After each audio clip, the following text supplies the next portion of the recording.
Movie start होती है और हमें मदर और सन एक बस में दिखते हैं। एक गांव जा रहे होते हैं। ये जो गांव होता है ये सन की नानी का गांव होता है। संगू फिर अपनी मदर से पूछता है, क्या वो डेफ है? क्या वो सुन नहीं पाती?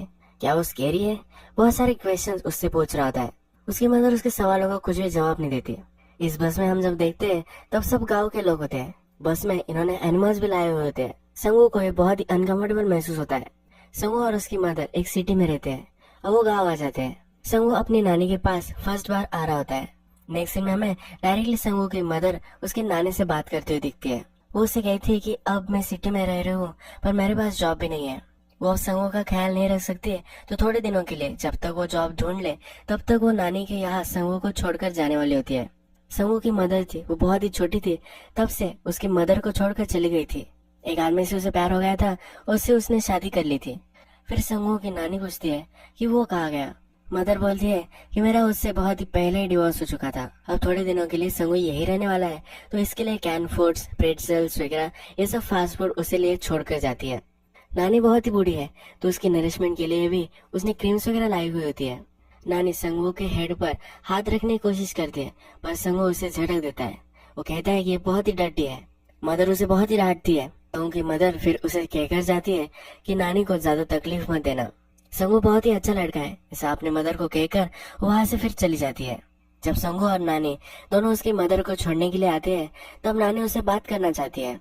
नानी अपने पेट पर हाथ फेराती है पर ये जो जेस्चर है ये अभी तक संगू को पता नहीं है कि ये क्या है तो उसे वो पागल है, रिटायर्ड है ऐसा बुलाता है। रात में नानी संगू के लिए बहुत सारा खाना बनाती है पर ये कुछ भी नहीं खाता। जो कैन फूड उसकी मदर ने उसे दिए थे यही वो खाता रहता है। नानी के घर पर जो टीवी होता है वो भी ऑन नहीं होता।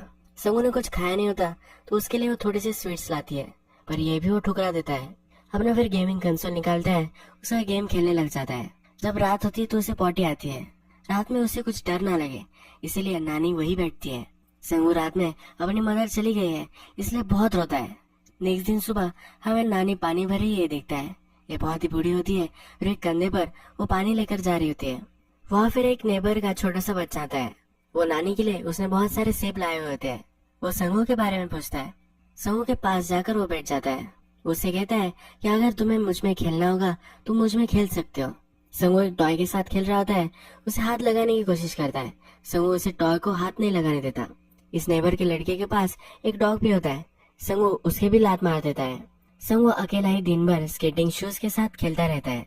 नानी का जो रूटीन होता है साफ सफाई करना, सब काम करना, ये वो खत्म कर लेती है। संगू जब सोता है तो संगू के जो टॉयज होते हैं उससे वो खेलने लग जाती है। रात में नानी नीडल से उसको स्टिच करना चाहती है इसीलिए नीडल में जो धागा होता है वो अंदर नहीं डाल सकती। उसकी जो विजन होती है वो बहुत ही कम होती है।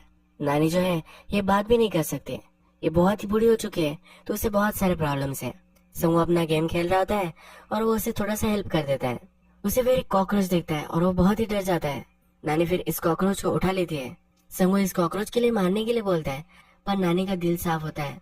वो कभी भी किसी को मार नहीं सकती इसलिए उसे बाहर छोड़ देती है। संगू जिस गेमिंग कंसोल पर गेम खेल रहा था उसकी बैटरी सब खत्म हो जाती है। नेक्स्ट दिन फिर अपनी नानी को बहुत ही परेशान करता है। वो जहाँ भी जाती है उसके पीछे हो जाता है। उससे पैसे वो मांग रहा होता है पर नानी के पास कुछ भी पैसे नहीं होते। वो पूरा घर वो छानता है, पैसे उसे कहीं भी नहीं मिलते। इसे अब नानी पर बहुत गुस्सा आता है।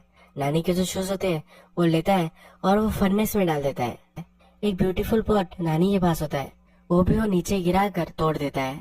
सबके पास पैसे नहीं होते पर नानी की जो हेयर क्लिप होती है वो चांदी की होती है और इसे बेचकर वो अब बैटरीज खरीद सकता है इसलिए वो गाँव में जाने लगता है। एक बूढ़ा आदमी होता है उसे रास्ता दिखाता है कि कैसे उसे गाँव में जाना है। गाँव में जाने के बाद बहुत सारी दुकानों में घूमता है पर कहीं भी उसे बैटरीज नहीं मिलती। नानी नींद से उठती है तो उसकी हेयर क्लिप उसे कहीं भी नहीं मिलती। वो अपने हेयर्स पर झाड़ की एक गाड़ी लगा लेती है, उससे ही काम चला लेती है। संगू गाँव में होता है पर घर कैसे जाए यह वो रास्ता भूल चुका है। जिस ओल्ड मैन ने उसे रास्ता दिखाया था वही उसे फिर से दिखता है और ये ओल्ड मैन फिर उसे अपनी नानी के यहाँ लेकर जाता है। इस गाँव में हर आदमी हर दूसरे आदमी को जानता है इसलिए वो एक दूसरे की हेल्प करते हैं। संगू जब सोया होता है तो नानी उसके पास आती है, उसके सर पर हाथ रखती है। संगू उठ जाता है और उसे पूछता है कि तुम्हें क्या चाहिए। नानी उसे खाने के लिए पूछती है पर संगू कहता है कि तुम नहीं खाना ला सकते, उसे पिज्जा, हैमबर्गर, कंटकी चिकन चाहिए। नानी को कुछ भी समझ में नहीं आता। संगू के पास ये जो सब मेन्यू है इसका इमेज होता है। ये इमेज फिर वो नानी को दिखाता है। नानी इसमें से चिकन पहचान लेती है। वो हाथ से जेस्चर करती है और क्या तुम्हें हैन खानी है ये उससे पूछती है। संगू भी अब खुश हो जाता है कि आज उसे चिकन मिलने वाला है। नानी फार्मिंग करती है। उसके पास जो भी पंपकिन वगैरह होते हैं वो सब वो पैक करती है और गांव में चली जाती है। केवल वहां से मुर्गी लेकर आती है, इसे बनाती है, कुक करती है और संगू के पास लेकर आती है। संगू जब इसे देखता है तब वो उसे बोलता है कि ये मुझे नहीं खाना था। वो रोने लग जाता है। वो कहता है मुझे फ्राइड चाहिए था, ये तो बॉइल्ड है, ये कंडे की चिकन जैसा कुछ भी नहीं होता, तो इसके लिए इसे कुछ भी नहीं खाना होता। नानी ने उसके लिए राइस भी बनाया होता है, ये भी वो नीचे फेंक देता है। भूखा ही वो सो जाता है, पर रात में उसे फिर से भूख लग जाती है और ये खाना खा लेता है। नेक्स्ट दिन जब सुबह होती है तब नानी उठ नहीं रही होती, वो बहुत ही बीमार हो चुकी होती है। संगो फिर उसका ख्याल रखता है, उसे चादर बंधवाता है, उसके पैर भी वो अच्छी तरह से कवर कर देता है, उसके सर पर वो क्लॉथ वगैरह रखता है। जब वो देखता है कि नानी के पास प्रॉपर हेयर क्लिप नहीं है तो उसने जो चुराई थी वो फिर से वही लगा देता है। नानी को खाना चाहिए तो इसलिए बचा खोचा जो चिकन होता है वो रेडी करता है। संगू माउंटेन पर घूमता है, वहाँ उसे एक लड़की देखती है, ये इसी की एज की होती है। वो घर घर खेल रही होती है। वो उसके पास जाता है, बात करना चाहता है। इसकी जो टॉयज होती है इस पर इसका पैर आ जाता है। ये लड़की उस पर बहुत चिढ़ जाती है। संगू उसे सॉरी भी नहीं बोलता। संगू इसे सही करने की कोशिश करता है पर वो कर नहीं पाता। तो लड़की उसे कहती है तो मुझे सॉरी कहना चाहिए था। ये उसे पूछता है कि क्या तुम मुझसे खेलोगी। वो कहती कि नहीं, तुमने पहले ही बर्बाद कर दिया है और इस घर घर के खेल में तुमसे कोई शादी भी नहीं कर सकता। संगू से पूछता है क्या तुम घंटे की चिकन बना सकती हो। वो कहती कि नहीं, पर मैं खा सकती हूँ। मूवी के फर्स्ट में जो नेबर का लड़का हमें दिखाया गया था वो इस लड़की का फ्रेंड है। संगू उससे पूछता है कि क्या तुम्हारा वो बॉयफ्रेंड है। ये लड़की उसे कुछ भी नहीं बोलती। हिल पर ये नेबर का लड़का जो होता है ये आगे भागता है और उसके पीछे एक गाय आ जाती है। ये भागते भागते हिल के ऊपर आ जाता है और गाय से अपना पीछा छुड़वा लेता है। नेक्स्ट दिन हमें दिखता है कि नानी और संगू ये दोनों सिटी में जाने वाले होते हैं। नानी जो फार्मिंग करती है वहाँ से वो पंपकिन निकालती है और ये पंपकिन वो सेल आज करने वाली होती है। नानी के साथ और भी कुछ औरतें फिर वहाँ आ जाती है और ये सब अब सिटी में आ जाते हैं। एक बाजार में आते हैं। संगू फिर से उस लड़की को इस बाजार में देखता है। नानी को उसकी हेल्प चाहिए होती है, उसे हेल्प नहीं करता। नानी को खुद ही पंपकिन वगैरह उठाकर लेकर जाने पड़ते हैं। थोड़ी देर बाद संगू देखता है कि जो पंपकिन नानी सेल कर रही थी वो बिक नहीं रहे। इसे बहुत ही बुरा लगता है, पर फिर भी हमें नेक्स्ट सीन में वो एक शूज की शॉप में देखता है। एक शूज वो पहन रहा होता है और उसे ये पसंद भी आते हैं। नानी फिर संगू को एक रेस्टोरेंट में लेकर आती है। उसे जो अच्छा लगता है वो खाना उसे खिलाती है। जो सब नानी के पास पैसे होते हैं ये बहुत सारे पैसे इस रेस्टोरेंट में चले जाते हैं। संगू को बहुत ही बुरा लगता है। उसे एक बैटरीज की शॉप भी दिखती है, पर अपनी नानी को और उससे तंग नहीं करना होता, इसीलिए इस बार वो बैटरीज की जिद नहीं करता। नानी फिर संगू को बस पर बिठाती है। बस ड्राइवर नानी को कहता है कि तुम्हारी जो फ्रेंड है उसने तुम्हें मिलने को बुलाया है। नानी संगू को पूछती है क्या तुम्हें कुछ खाना है। संगू कहता है कि मुझे चोको पाई चाहिए। नानी फिर अपने फ्रेंड से मिलने जाती है कि जो फ्रेंड होती है उसकी ग्रोसरी शॉप होती है। नानी की फ्रेंड और नानी बात ही करने लग जाते हैं। नानी अपने फ्रेंड से उसके पैरों के बारे में पूछती है। नानी के फ्रेंड के पैर सही से नहीं होते, उसकी नीज में बहुत ही पेन होता है। नानी की फ्रेंड को संगू के बारे में पता होता है। उसे कहती है कि मुझे मिलवाने के लिए तुम्हें उसे लाना चाहिए था। नानी उसे चोको पाई पूछती है। नानी की फ्रेंड उसे बहुत सारे चोको पाई दे देती है। उसे पैसे नहीं ले रही होती तो नानी अपना पंपकिन उसे दे देती है। संगू के साथ जो लड़की थी वो भी बैठ जाती है। नानी जब बस में चढ़ती है तो संगू उसे कहता है कि तुम अगली बस में आना, मैं आज उस लड़की के साथ बैठना चाहता हूँ। नानी से वो चोको पाई ले लेता है और नानी को अकेला छोड़कर ही वो जाने वाला होता है। नानी के पास जो भी बचे हुए पंपकिन होते हैं वो संगू को देना चाहती है, पर संगू उसे पिकअप नहीं करता। संगू फिर गाँव आ जाता है। वो बहुत अपने नानी का वेट करता है पर बहुत ही टाइम हो जाता है, तब तक वो उसके पास नहीं आती। वो वरीड हो जाता है और भी समय गुजर जाता है और फिर नानी की गाड़ी उसे दिखती है। जब उसे बुरा लग जाता है, नानी के पास जो बैग होती है वो उठा लेता है। नेक्स्ट दिन जो लड़की थी वो नेबर के लड़के से बात करती है। ये संगू को बहुत ही जेलस फील होता है। ये नेबर का लड़का हिल से ऊपर जा रहा होता है। संगू चिल्लाने लग जाता है कि तुम्हारे पीछे काऊ है। ये लड़का भागते भागते ऊपर जाता है। इसे लगता है कि सचमुच में उसके पीछे काऊ है, पर सही में काऊ उसके पीछे भी लग जाती है। संगू को लगा था कि उसका मजाक उड़ाएगा, पर ये सक्सेस नहीं हो पाता। इस सब अटेम्प्ट में संगू का जो टॉय आता है यही उसके पैर के नीचे आ जाता है और टूट जाता है। जब रात होती है तो संगू को पॉटी आती है। वो डरता है तो अपनी नानी को बुलाता है, अपने पास उसे बैठने के लिए बोलता है।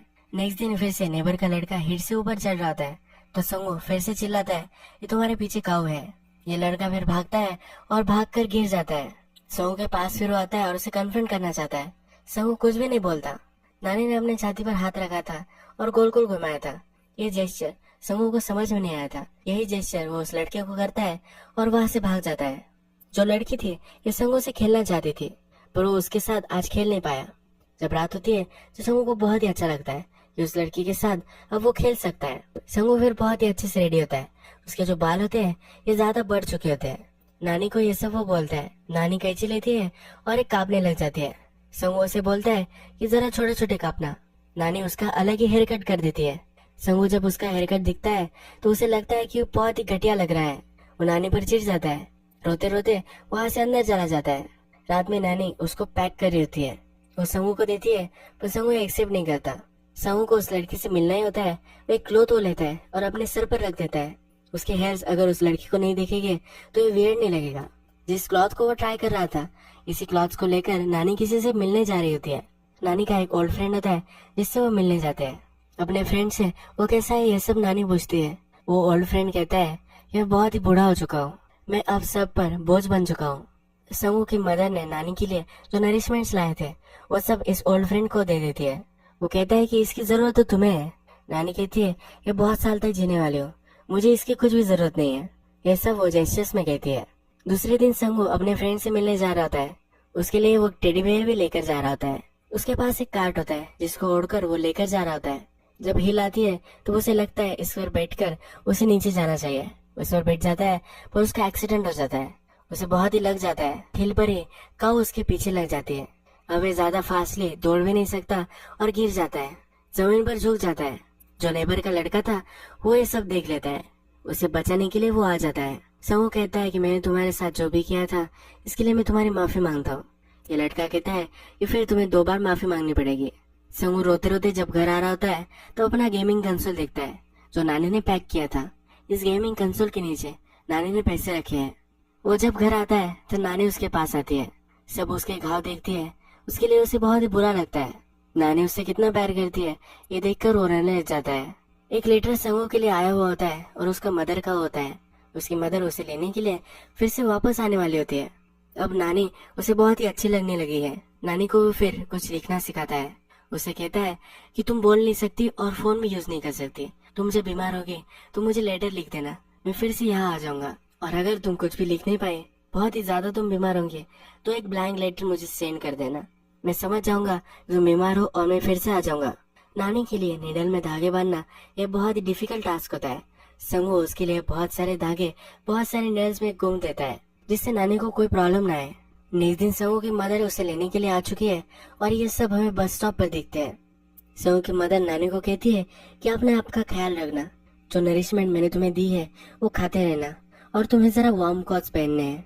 अपने आप का ख्याल रखने के लिए उसे बोलती है। जब बस आती है तो मदर संगू से कहती है तुम्हें नानी से कुछ बोलना नहीं है। संगू कुछ भी बोल नहीं रहा होता।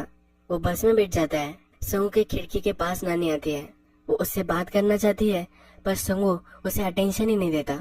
संगू को बहुत ही बुरा लग रहा है कि नानी को ऐसे छोड़कर ही अब उसे जाना पड़ रहा है। जब बस आगे निकलती है वो पीछे की खिड़की पर संगू आ जाता है। नानी को हाथ देता है और उसे बाय करता है। नानी को बहुत सारे कार्ड्स वो देकर जाता है। नानी जब घर आती है तब ये कार्ड्स देखती है। ये जो कार्ड्स होते हैं ये पोस्ट कार्ड्स होते हैं। जब भी नानी बीमार पड़े तो ये पोस्ट कार्ड वो सेंड कर सकती है। इस पर रोने के हंसने के बहुत सारे इमोशंस होते हैं। जब भी नानी को संगू की याद आए तो वो कैसी है इस फीलिंग्स को जताने के लिए एक कार्ड वो संगू को भेज सकती है। नानी को संगू ने बहुत ही तकलीफ दी थी। तुम्हें पता है कि नानी या दादी का दिल कैसा होता है।